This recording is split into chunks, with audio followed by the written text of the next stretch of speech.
In 1977, more human beings boarded planes to fly to the United States than any other country on the face of this earth. 22 million tourists in a single year, more than France, more than Spain, more than anywhere. Today, America is being lapped by countries a fraction of its size. Countries without a tenth of its history, its culture, its coastlines, its canyons, its cities. France now pulls in over 90 million visitors a year. Spain, over 85 million. The United States, a country of 335 million people, the largest economy on Earth, home to the Grand Canyon, New York City, the Pacific Coast Highway, sits at roughly 66 million, and it's been in decline. If you grew up hearing stories about America, the bright lights, the big cities, the feeling that anything was possible, you know exactly what I'm talking about, because somewhere between then and now, something died. And in this video, we're going to find out exactly what killed it. But before we dive in, if you're new here, hit the subscribe button and leave a comment. I subscribe. And I'll personally welcome you into the family. With that said, let's get started. We're counting down the 5 real reasons the world stopped choosing America, from the obvious to the one that nobody in the travel industry will say out loud. And I promise you, by reason number 1, you'll understand something about this country that most people living inside it haven't figured out yet. Stay with me. This one matters. The golden age. But first, you need to feel what the world felt back then, because the fall only makes sense if you understand just how high America was flying. It's 1974. You're a 28-year-old mechanic in Stuttgart, West Germany. Your name is Hans Muller. For 2 full years, you worked 60-hour weeks, skipped vacations, put away every spare Deutsche Mark you could find, because you and your wife are going to America. Not Paris, not Rome. America. You land at JFK. The skyline rises over the water like something out of a movie, because it is. Every film you've ever watched was made here. Every song that made your chest ache was recorded here. You eat a diner burger the size of your fist for the equivalent of 40 cents. You ride a yellow cab through Midtown Manhattan, and you genuinely feel, that you are standing at the center of human civilization. Hans told this story to his grandchildren for 40 years. America, he used to say, wasn't just a country. It was proof that the future was real. And the numbers backed him up. By 1975, the United States held 18% of the entire global tourism market, the highest share of any nation on Earth. Not close, dominant. The U.S. Travel Association's own historical records showed tourism revenue that simply dwarfed every competitor. The dollar was strong. The culture was magnetic. Hollywood had just given the world Jaws, Rocky, Star Wars. American music, soul, funk, rock was the soundtrack of the entire planet. New York, Los Angeles, Las Vegas. New Orleansies weren't just cities. They were myths you could visit. Back then, not visiting America was the embarrassing thing. People saved for years for the privilege. Hans went back in 2019. He cut the trip short by 3 days. He told his granddaughter when he got home, "I don't know what happened to it." So what happened to it? Let's count it down. Coming up, 5 reasons, least and most brutal. And number 1 will change how you see this country forever. Reason number 5, the price. America stopped being affordable, and nobody told the world. This sounds obvious, but the scale of it is not. A 2023 Oxford Economics report found that U.S. travel costs rose 41% faster than comparable European destinations between 2000 and 2022. 41%. In 2 decades. A mid-range hotel room in New York City that cost the equivalent of $80 a night in 1975, adjusted for real purchasing power, now averages $289. And that's before you tip the bellman, tip the housekeeper, tip the driver, tip the waiter, tip the bartender. Tipping culture, which barely existed in most of the world when Hans made his trip, has become a confusing, exhausting, sometimes humiliating experience for international visitors who genuinely do not understand why every transaction ends with a screen pointing a guilt number at their face. And it's not just hotels. The cost of getting around American cities without a car is a genuine crisis for visitors. Public transport in most American cities is either non-existent, dangerous, or so confusing that tourists give up and spend $40 on Uber just to leave the airport. Compare that to Tokyo, where for $2.50, a spotless, on-time subway will take you anywhere in one of the most complex cities on Earth. Meanwhile, Lisbon offers rich European culture for a fraction of New York's prices. Bangkok gives you extraordinary food, nightlife, and temples for almost nothing. Medellin has transformed itself into one of the most exciting cities in the Western Hemisphere at a third of the cost of Miami. The international traveler is doing the math, and America keeps losing. But price alone doesn't explain it. Plenty of expensive destinations, Paris, Zurich, Tokyo, still pull massive crowds. Reason number 4 hit international visitors somewhere more personal than their wallets. Reason number 4, the fortress. Her name is Mariana Costa. She's a 38-year-old schoolteacher from Sao Paulo, Brazil. She spent 4 years saving money, 4 years, to take her husband and her daughter to Walt Disney World in the summer of 2009.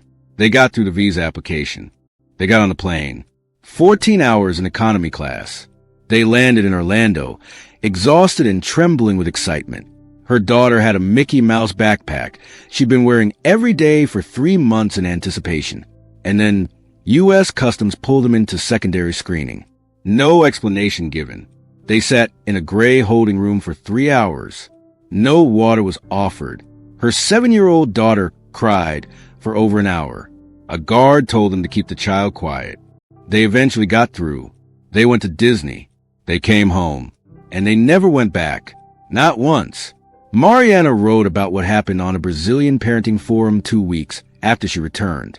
6 million people read it. It was shared across Latin America for years. The headline of her post, translated, read, "America doesn't want us there. This is not an isolated incident." The World Tourism Organization published research showing that countries with streamlined, welcoming visa systems receive 25 to 60% more tourists than equivalent nations with hostile or complex entry processes. And the United States has one of the most hostile entry systems in the developed world. Visa denial rates for travelers from Brazil, India, Nigeria, and other rapidly growing outbound tourism markets have at times reached 35 to 40%. Tourists from China, the single largest source of outbound tourism spending in the world before the pandemic, face wait times for visa appointments that can stretch to a year or more. A year to visit a country that claims to welcome the world. And the damage isn't just in the denial numbers. It's in the fear that precedes the application. People are choosing not to even try. They're booking Japan, where a digital visa takes minutes. They're booking Portugal, which rolled out a welcome mat specifically for global travelers. They're booking places where the first emotion at arrival is relief and warmth, not dread. The fear of humiliation at an American border replaced the fantasy of arriving at one. And that is a catastrophic shift in perception that takes decades to undo. But the visa problem is, in theory, fixable. It's policy. It can be changed with the stroke of a pen. Reason number 3 is something harder to legislate. It's a feeling, and it's spread to every corner of the world at the speed of a news alert. Reason number 3, the image. Here is a number that should be on the front page of every newspaper in America. A 2023 Ipsos Global Tourism Sentiment Study found that 61% of international travelers in Europe and Asia now rate the United States as less welcoming than it was in the year 2000. Less welcoming. In 23 years, by a majority. A Pew Research Center study published in 2022 found that U.S. favorability ratings had fallen to historic lows in 14 out of 19 countries surveyed. Not all of these were adversarial nations. Several were long-standing allies. Countries that, for generations, sent their students, their families, their dreamers across the Atlantic or Pacific to touch American soil. What changed? Part of it is gun violence. Mass shootings are not a small footnote in international news coverage of America. They are a defining narrative. A family in Seoul, sitting down to plan their summer holiday, is not first thinking about the Smithsonian or the Grand Canyon. They're thinking about the alert they saw on their phone last week. Twice. Part of it is political polarization so intense that foreign news organizations have spent years using America as a case study in democratic dysfunction. People don't want a vacation in a country that feels like it might fall apart on a Tuesday afternoon. Part of it is healthcare. Foreign tourists are terrified, genuinely terrified, of getting injured or sick in the United States. An ambulance ride, an emergency room visit, a broken leg. These things can cost tens of thousands of dollars, and the stories have circulated globally. I didn't buy travel insurance. It is not a mistake most international visitors make twice after hearing what can happen in an American hospital, and part of it is social unrest. Protests, street-level conflict, visible inequality, all of it streamed live to billions of people in real time. Every time it happens, the world is watching, and what it sees makes a decision for them. Safety perception is not a soft metric. It is a booking decision, a cancellation, a conversation with a travel agent that ends with, "What about Portugal instead?" But here's where it gets uncomfortable. Because even the people who are not afraid, even the ones who have decided they want to come, are choosing somewhere else. And the reason is one America built entirely with its own hands, over decades, without ever noticing what it was doing. Pattern break. Stop. Let's just acknowledge something before we get to the top two. In 1975, America's only real tourism competition was France and maybe Spain. That was the entire field. Two countries. And America was beating both of them. Today, look at what it's competing against. Japan built a bullet train network that makes flying feel primitive, and then turned every single town along that network into a tourism destination with its own distinct culture and food. The UAE decided in 1990 that it was going to become the world's most visited destination, and then, in a genuinely astonishing act of national will, actually did it. Dubai International is now one of the busiest airports on Earth. South Korea exported K-pop and K-drama to every corner of the globe and turned Seoul into a city that teenagers in Brazil, Nigeria, and Indonesia are desperate to visit. Thailand, Vietnam, Colombia, Rwanda. Every one of these countries is investing aggressively in infrastructure, welcome systems, and tourism marketing. The world did not abandon America. America left the room. And every other country sat down at the table and started selling. And now the top two. Both of them are ones America created for itself. And the second one, the number one reason, is one you will not hear from the tourism lobby, the State Department, or most travel journalists, because it is too honest. Reason number two, infrastructure. In 2014, a sitting vice president of the United States, not a critic, not a foreign journalist, not a blogger, stood in front of a camera and called LaGuardia Airport, one of the primary entry points for international visitors to New York City, a third world airport. His words. In 2021, the American Society of Civil Engineers published their infrastructure report card for the United States. Overall grade, C-. Roads, bridges, rail, water systems, all graded, all failing or barely passing. Now, imagine you are a tourist arriving from Tokyo. You have spent 3 weeks in Japan, where the subway runs to the second, where stations are clean and climate controlled, where Shinkansen can take you 320 miles in under 90 minutes. You land at JFK. The air conditioning in your terminal isn't working. The baggage carousel has been broken for 40 minutes. There are no clear signs in your language. You finally get outside and there is no rail link into city. So you queue for a taxi in 95-degree heat for 45 minutes. This is not a hypothetical. This is a documented, frequently occurring experience that international travelers describe in reviews, in travel forums, in conversations that spread across the internet, and quietly update the global consensus on what arriving in America feels like. Or imagine arriving from Singapore, where Changi Airport has been voted the world's best airport for 12 consecutive years, a building with indoor waterfalls, rooftop gardens, a cinema, and a butterfly garden, and landing at a domestic American terminal that looks and feels like it was last renovated in 1987. The dream, for a lot of visitors, doesn't survive first contact with the reality. And once that gap between myth and experience is felt, it is almost impossible to unlearn. But airports can be rebuilt. Rail can be funded. Infrastructure is expensive and slow, but it is solvable. What comes next, reason number one, cannot be fixed with a budget. And that is what makes it the most dangerous force in America's tourism collapse. Reason number one, the idea. Here it is, the one nobody wants to say. Hans Muller didn't travel 9,000 kilometers to America in 1974 to see a skyline. He traveled to stand inside an idea. The idea that any person, from any country, from any background, speaking any language, could arrive on these shores and become someone, could start over, could build something, could be free in a way that nowhere else on earth could quite replicate. America was not just a destination. It was a belief system. And for 2 centuries, that belief system was the most powerful tourism magnet ever created in human history. People didn't book flights to America. They made pilgrimages to a promise. A 2023 Gallup World Poll found that only 38% of non-Americans now say the United States represents freedom and opportunity. In 1999, that number was 67%, from 67% to 38% in 24 years. When the idea of a place dies, the physical destination dies with it, because people don't just book geography, they book narratives.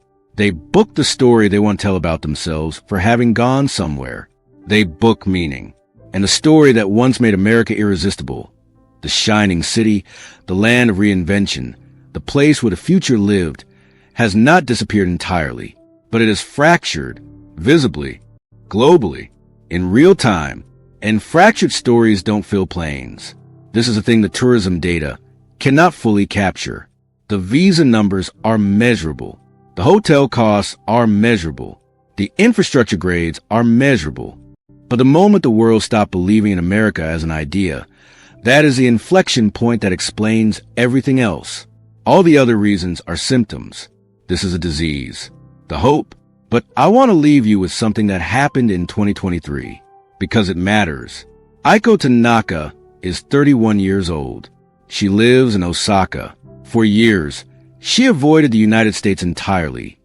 The news cycle, the visa anxiety, the general sense that it wasn't worth the stress. But a friend convinced her to try New Orleans. She walked into the French Quarter on a Tuesday evening. Live jazz was pouring out of 3 different open doorways at the same time. A stranger pressed a piece of king cake into her hand and insisted she try it. A chef leaned out a kitchen window on a side street and told her, unprompted, enthusiastically, exactly which dish she had to order. Nobody asked where she was from. Nobody seemed to care. They were just alive, and they wanted her to be alive with them. Aiko filmed 40 seconds of what she was seeing and posted it on TikTok. 14 million views in 72 hours. Bookings to New Orleans from Japan tripled in the following quarter. The lesson is not complicated. When America is itself, genuinely, unself-consciously itself, open and generous and alive with a culture that made it magnetic in the first place, the world notices immediately. The pull never fully went away. The idea is not dead. It's buried under policy failures and infrastructure neglect and political noise and a collective national forgetting of what made this place worth crossing an ocean for. The tourists who came in the 1970s didn't come for the highways. They came for feeling. And feelings, unlike airports, can be rebuilt without a single dollar of government funding. They just require a choice. The question is whether enough people are making it. I want to know where you stand on this. And I mean genuinely, not a generic comment, but your real answer. If you're not American, does any part of you still want to visit the United States? Or has something in this video confirmed a feeling you already had? And if you are American, do you think your country is doing enough to be worth the trip? Not politically. Not as a debate, just honestly. Drop it in the comments. I read every single one. And if someone you know has a story about traveling to America, good or bad, send them this video. Because this conversation is bigger than tourism.